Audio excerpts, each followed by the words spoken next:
thought I would talk about how my wife woke up from being a Jehovah's Witness. Talked about a couple things that were the lead up to me waking up, and I'll talk about myself. It's nothing especially exciting, but it's a long ramble. I can cover my wife in a much shorter period of time. So I woke up November 2019, and we had a baby on the way. So I was like, probably don't want to drop this just yet. There's enough to worry about with the baby. So we'll just wait. And the blood issue in the back of my mind was like, I'm just going to tell the doctors in the moment and be like, all right, blood transfusion's good, go. We'll deal with the consequences after. Thankfully, there was no issues. Didn't have to worry about that. So baby's coming. I'll wait. We have the baby, recovering from pregnancy, had a C-section, so there was some recovery time. We'll wait. COVID hits. Maybe we won't talk about this in the beginning of a pandemic. Let's see how it goes. You know, early on when we were listening to uninformed opinions, I was like, this will probably be over by the summer. Here's summer number 2. I was thinking, I'll just wait a little bit. We'll talk about it later. And then the pandemic continues. So there was never a good opportunity to bring it up. I don't know that there ever is an opportune time to bring up, honey, I think we're in a death cult. You want to talk about that? All of our views of the world and the future and life and what comes after are wrong, probably. Now a good time?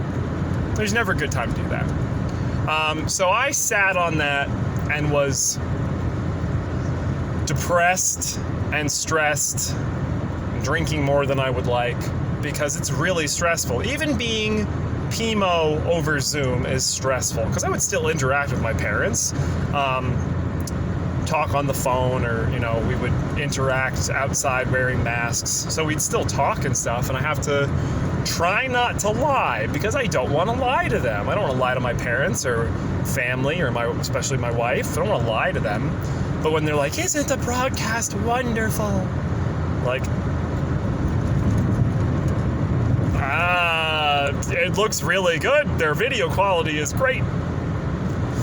That's not a lie. So anyway, fast forward to June of 2020.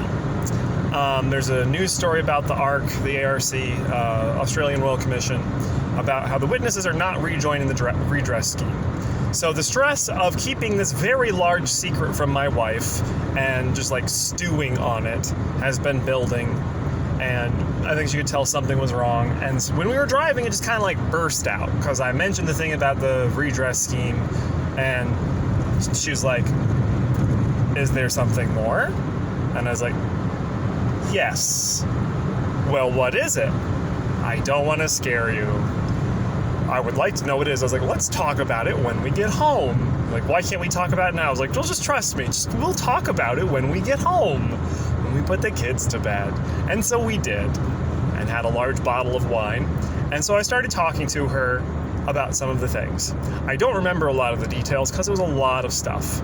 So I started with the Australian Royal Commission. And then she was like, what else is there? Is there more? And I was like, yes. I'd rather not say it right now. She's like, I want to know.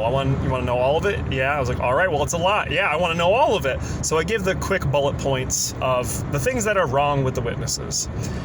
Then at one point, I'm trying to say this as calm, not get angry, not say anything, mean. And at one point she was like, you're scaring me. You sound like an apostate. I was like, gotta dial in the irritation. Gotta stay calm. And then she asked me, like, do you believe in God anymore? And I was like, let's come back to that one. Let's come back to that one. So she agreed to watch the Australian Royal Commission because I told her Jeffrey Jackson is there. He swears to tell the truth, the whole truth, nothing but the truth, swears on the Bible. I confirmed that it's true from the transcripts. It's definitely real. So let's watch it and see how it goes. And so she sat down and watched it, and it was like being hit by a truck, as it is for most witnesses who are not extremely indoctrinated. Like, there are some who watch it, are like, wow, he did such a good job. And I don't know where they got lobotomized, but whoever did it did an amazing job, because I don't know how you could watch that and think anything but, like, what a slimy, lying idiot. This guy is a sleazy man, trying to weasel his way out of questions and saying, I don't know, that's not my department. You're the governing body. Everything is your department. So we watched the Royal Commission in the Jackson's testimony in one evening, and then over the course of like the next 2 days, we watched basically all of the other witness testimony. It was marathon sessions up until late in the night. So initially there was a little pushback and doubt, and I mentioned the 607 thing, how that's impossible. And so my wife was doing research, looked up stuff on the Royal Commission, on the Watchtower Online Library, the articles from 2011. If you're a witness or a former witness, you know about those because those are the only things they've got. And I showed her why that is not true and not possible. I showed her some stuff from the flip-flop doctrine, which is an amazingly useful tool. It is showing all of the different policies that have changed. And there is an enormous number of them. A lot of them are inconsequential. Like, most of them don't matter. Like, whether or not piñatas, one of them is about piñatas, whether or not piñatas are acceptable to Christians is really not something that should rock your faith. But the fact that it goes like, yes, no, that's not old and new light. That's not progressively new understanding. That's reverting back to old understanding. So, which one was true? Like, it went true, false, back to true? It was false for a while? It's a hard thing to justify when you see all of them together. Some of them are important. There are some very key doctrines that have gone teaching number 1, teaching number 2, then back to teaching number 1, then to teaching number 3, and then back to teaching number 1. They flip-flop all around. So when you see all of that together, it's hard to think that this is guided by Holy Spirit, because they just go back and forth. They flip-flop. It's nonsense. So she read Crisis of Conscience, and within about 3 to 4 days, there was a lot of crying, deep existential crisis, and like 4 days in, she was like, yep, we're in a cult. We are in a cult. I came home the one day from work and all of the witness paraphernalia was gone. Like, we'd had stuff up on in a shadow box of stuff that we'd gotten from the International Convention, little knickknacks like fans and enamel pins and little gifts that the delegates brought. And it was gone. And we had a scripture written up on the wall and it was erased. And I was like, oh, that was quick. Because I wasn't going to push on that. I'm like, I'm not going to, let her do things at her own pace. I don't want to... Waking up to being in a cult is stressful enough. You got to do it at your own speed. So I was like, we're going to do it at whatever pace that is comfortable. So that was a surprise. I was like, oh, wow. Things move quick.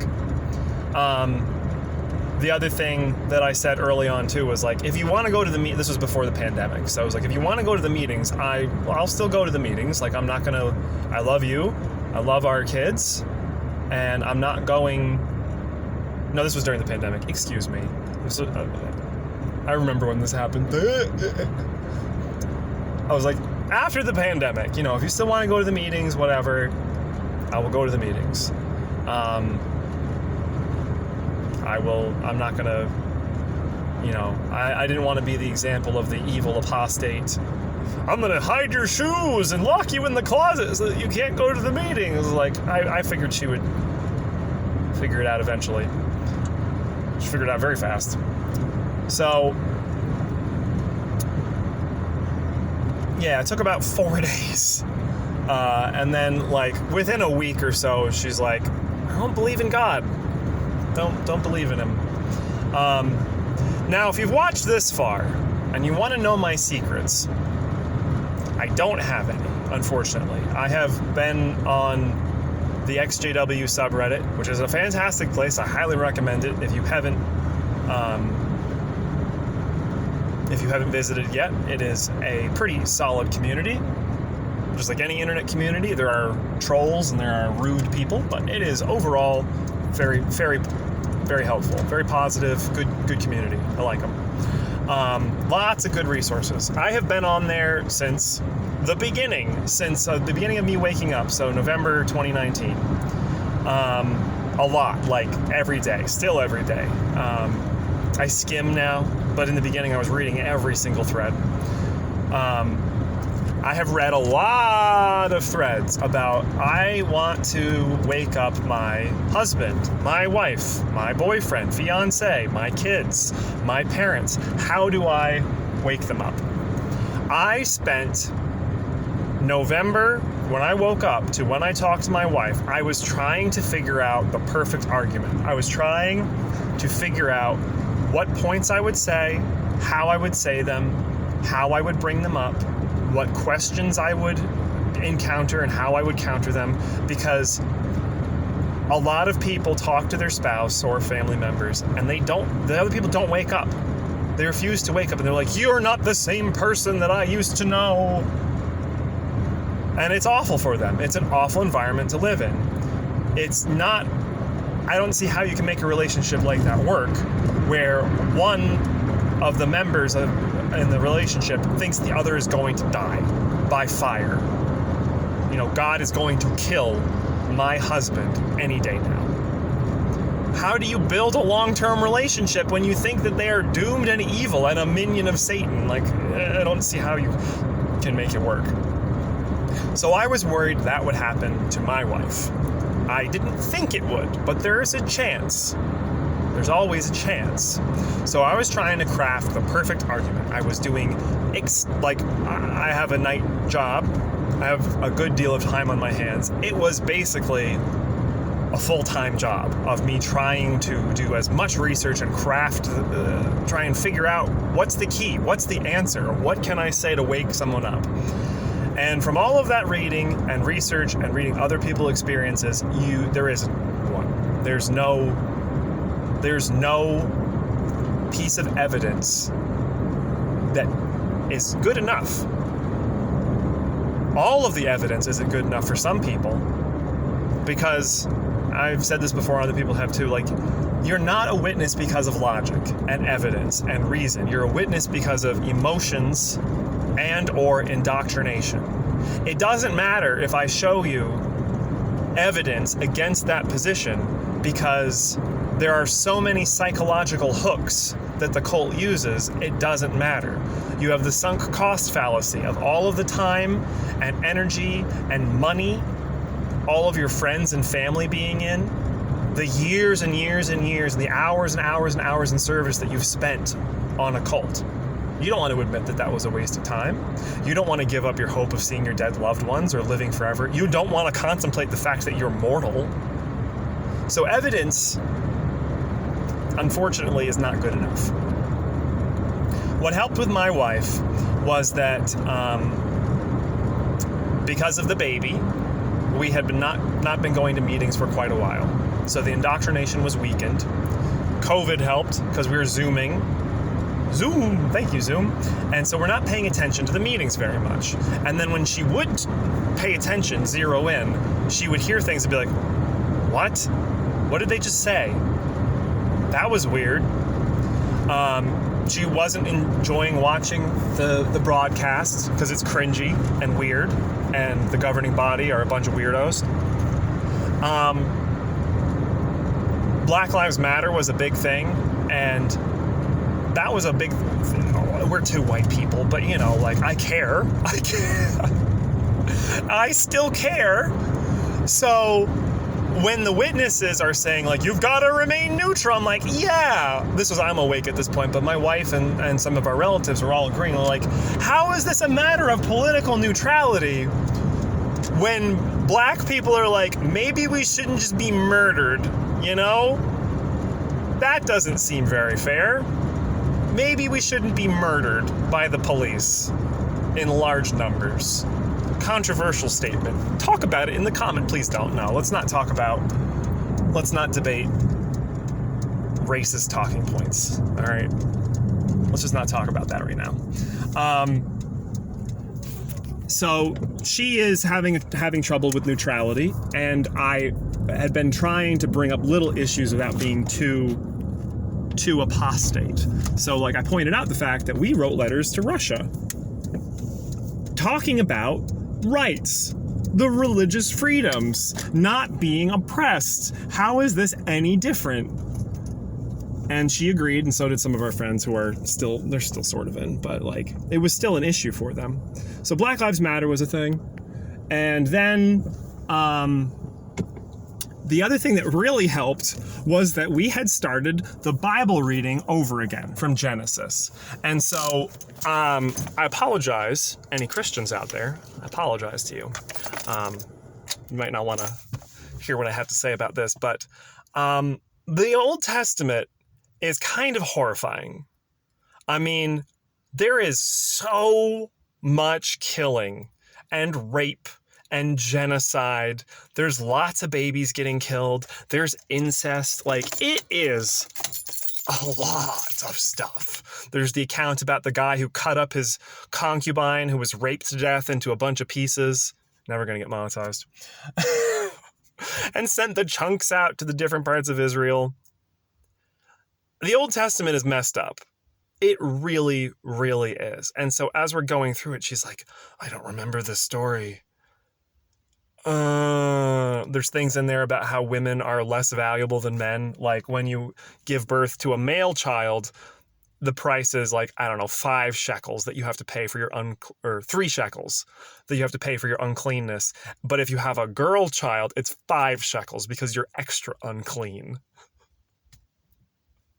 Or like the part where you can like beat your slave with a stick. As long as he doesn't die within 2 days, it's okay. If he dies on the 3rd day, it's fine. Owning slaves at all. There's a lot of stuff. So that helps her questioning things too. She's smart. My wife is also smart. And curious. So that also helped. But basically, it was just the right circumstances. If you are, I'll cover what you should do to try to wake some up in a separate video, because this one's running long. But it was fast. The groundwork had been laid. The indoctrination had weakened, thanks to all of those things. Like Zoom, COVID, and isolation definitely helped.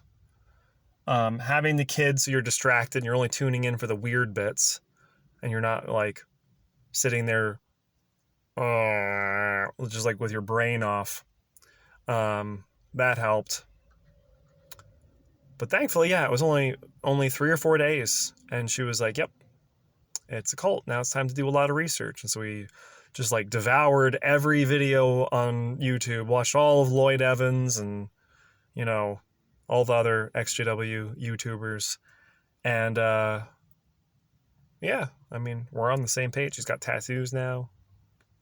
It's cool. I'm very, very thankful that she woke up. That was,